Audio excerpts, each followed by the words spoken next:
Yan yung nagparapol ng 10 million each, mga kababayan. Nagparapol pa ng kalahating milyon dun sa party na yon. At dun sa party naman ni Sandro ay nagparapol. Actually, nag-alay ng mga babae. Hindi nga magpapatalo itong si Maharlika ngayon 2024 sa mga bago niyang prediction na chismosang panghuhula.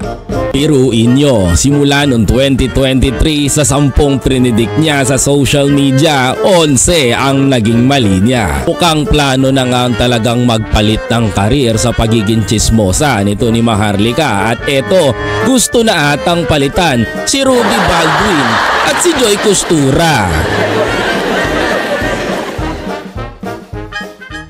Mga kababayan, eto po ang kwentong baboy mula kay Maharlika. Mga kababayan ko, huwag ka mag-alala, hindi ka magkakaroon, hindi ka rin mawawalan. Ang hindi pumalakpak, mga kababayan ko, may putok. Ang hindi mag-like, anti-Marcos yan, mga kababayan. Eto mga kapatid, ang kwentong baboy ni Maharlika. Unang-una sa ating listahan ang kwento ni Maharlika ngayon. Eto siya. Wala yung kwentong baboy Wait lang.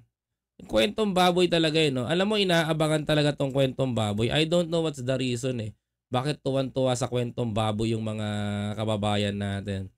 Kasi mga kababayan ko, baboy naman talaga mga kababayan ko. Sobra, napaka-baboy mga kapatid. Million each, mga kababayan. Nagparapol pa ng kalahating milyon dun sa party na yon. At dun sa party naman ni Sandro ay nagparapol. Actually, ulitin natin. Million each, mga kababayan. Okay, ang sinasabi niya po dito, si Congressman Martin Romualdez daw po ay nagparapol ng kalahating milyon. Mga kababayan ko, nag-alawili rebelyami daw si Congressman Martin. Mga kapatid, nag-alawili rebelyami daw ng Christmas party ng mga congressman. Kailan to? Kailan nangyari? Nag-alawili rebelyami. Nagpawawawin. Sabi pa dito. Nagparapol pa ng kalahating milyon dun sa party na yon. At dun sa party naman ni Sandro ay nagparapol. Actually, nag-alay ng mga babae.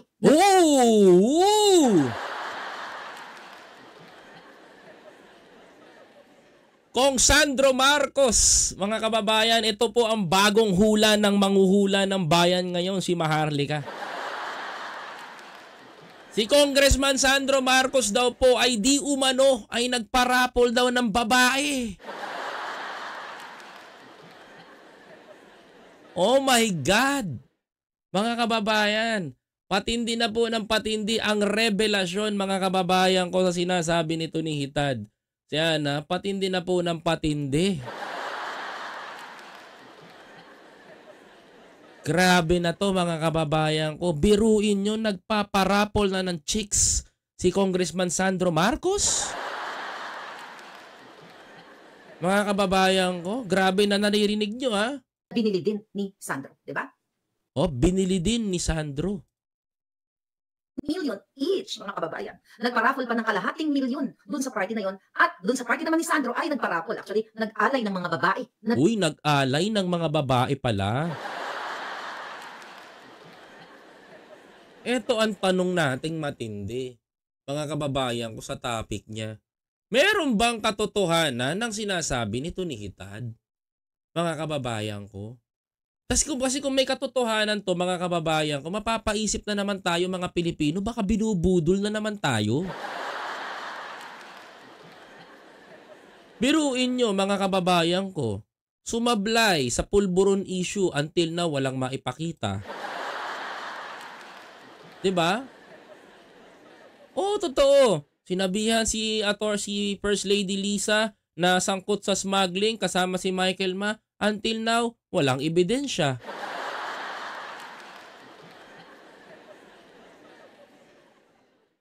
Ang bago niya na naman prediction, mga kababayan ko. Alam niyo kung anong bago na naman niyang prediction, mga kapatid. Alam niyo anong bago na naman niyang prediction? Namigay si Congressman Martin ng kalahating milyon nung Christmas party.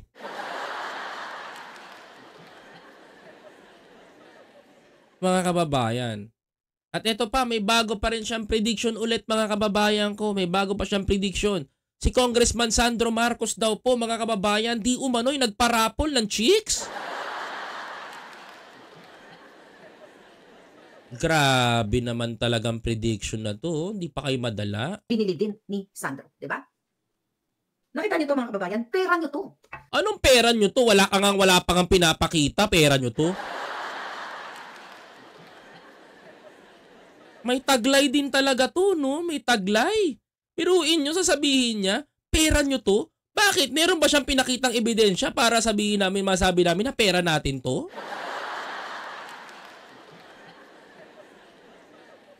Ganyan, kagaling gumawa ng storya ang lula ninyo.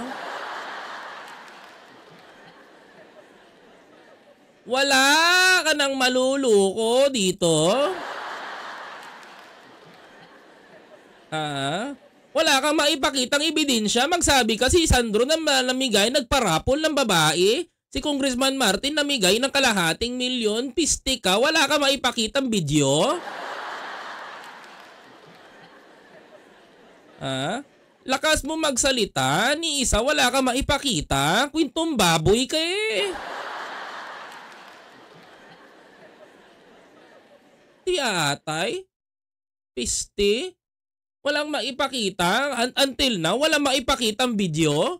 Ano? Niluluko mo mga Pilipino?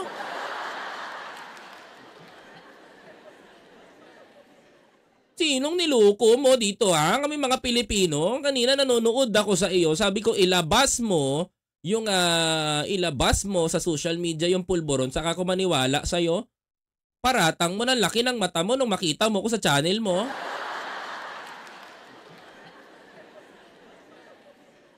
Hanggang sa nabulol-bulol ka ha?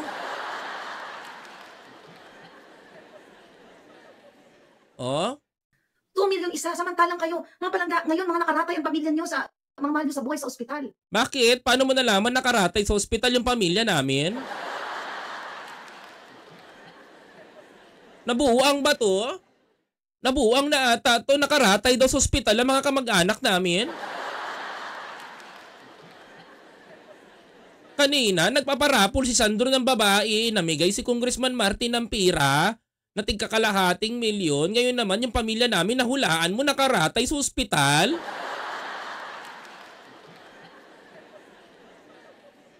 Wala naman kami na sa ospital na kapamilya. Ngayon sa'yo nakaratay na.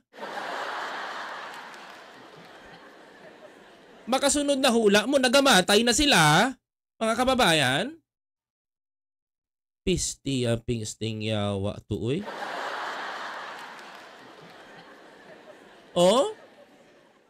Ngayon, wala kayong pabayad sa tuition fee, wala kayong pabayad sa hospital, wala kayong makain. Ano, wala kami makain? Meron kami makain? Nagkape nga ako, oh. May mainom pa ako. Paano mo nasabi wala kami makain?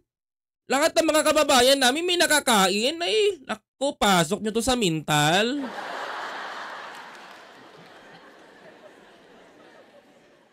Wala napiste na yung utak nito. Biruin mo ng hula. Nasa ospital lang kamag-anak namin. Ngayon wala na daw makain. Diba? Na paano mo nahulaan yun?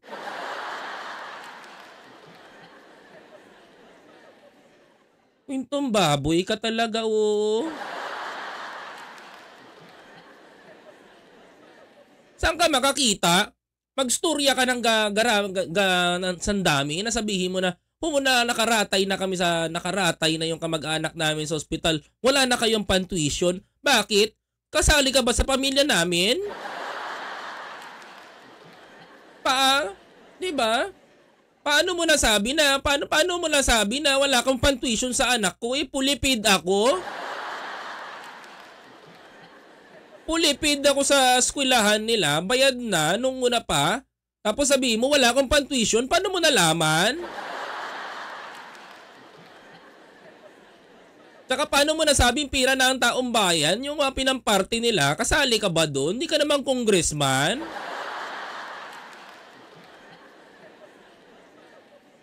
Lakas na ng tama mo, tigilan mo yung kakaragbi, day.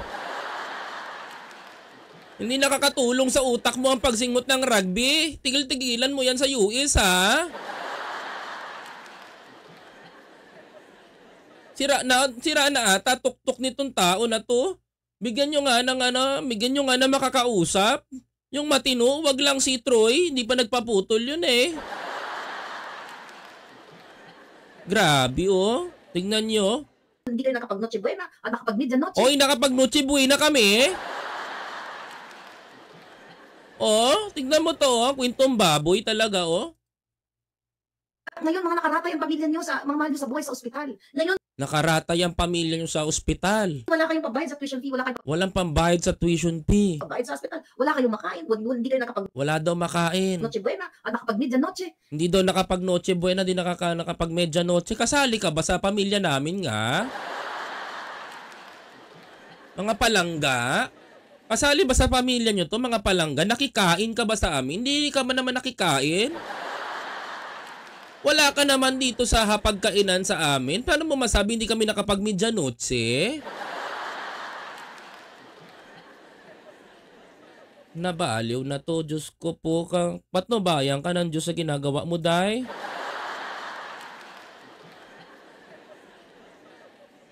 Mapaaga ka. Sabi ko sa'yo, iwas-iwasan mong kakarugby sa US.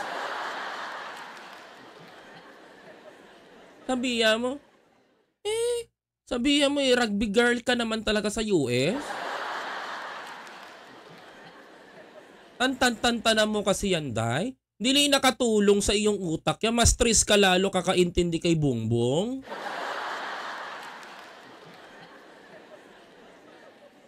Ito. Ngayon, ito binibigay lang sa mga kongresista. Nasaan na ang hustisya para sa mga mamamayan? Ay, mag-apply ka ng abogado. Bang usapan na yon. Kung may reklamo ka sa gobyerno, magsampa ka ng kaso sa korte. Kung hindi idaan mo dito sa social media, maghanap ka ng views para papaniwalaan ka ng tao. Di atay man jud to. Sabihin na ganyan mga kababayan. Kayo nakalukan ako naluka talaga ako. Sabihin niya na wala daw kami pamilya noche, yung pamilya daw natin nasa ospital. Buti alam mo, kami nga di namin alam. Sabi sa inyo, susunod na to kay Rudy Baldwin, mga kababayan. Ang susunod na manghuhula ng Pilipinas. Maniwala kayo kay Maharlika, lahat ng sinabi niyan hindi tumama. Di ba sabi nila, House of Representatives, di ba? People's House. O ano man tawag mo sa House of Representatives? Di ba People's House? House of Representatives. People's House. Anong bahay ng mga tao? Lintik ka? Nasa US ka na? Hindi mo pa rin alam? House of Representatives. Ibig sabihin sa Tagalog, bahay ng mga representante. Mga kababayan ko. Hindi pag sinabi mong People's House, bahay ng mga tao. Ang tanda mo na, pati ba namang English tuturuan pa kita, hitad? Antindi talaga ng kwentong baboy mo, sobra. Tingnan nyo ha. Oh. Sabi nila, House of Representatives, di ba? People's House. People's House. Ang liwanag. Di ba? Oh. Ang ibig sabihin ng House of Representatives sa Tagalog, mga kababayan ko, tahanan, pag tinagalog mo, tahanan ng mga, kapulungan ng mga representantes ng Pilipinas. Ang distrikto. Pag sinabi mo sa English, People's House, bahay ng tao.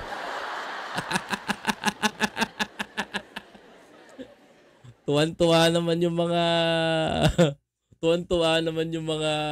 Ano nito? Mga tawag nito. Tuwan-tuwa na naman yung mga naginginig, nagngangalit na mga DDS. Yung nginig na naman sa panggigiyang kay Bongbong Marcos. Yung gigil naman ngayon sa ang galing ng diversion ng story niya, no? Political strategies. Kukunin nga kita pag tumakbo akong kagawad. Sa baranggayan, pwede kang manalo eh. Totoo lang, Maharlika. Ang galing mo man brainwash eh. Isa kang nuknukan ng sinungaling.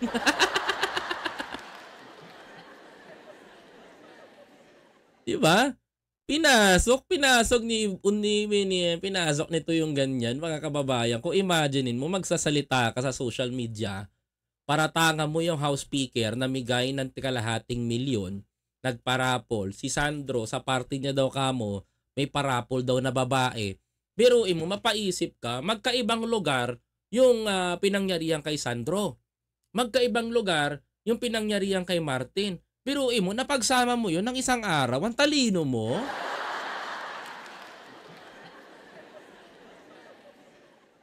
Kaso ang problema, wala ngang party si Kong Martin at si Congressman Sandro.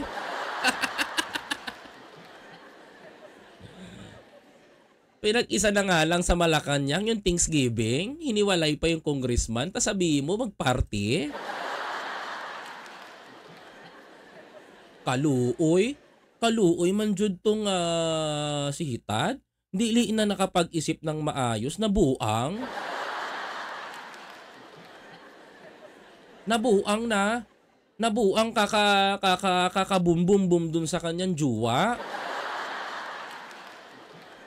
Paano? Nabuang kaka-bum-bum-bum-bum-bum.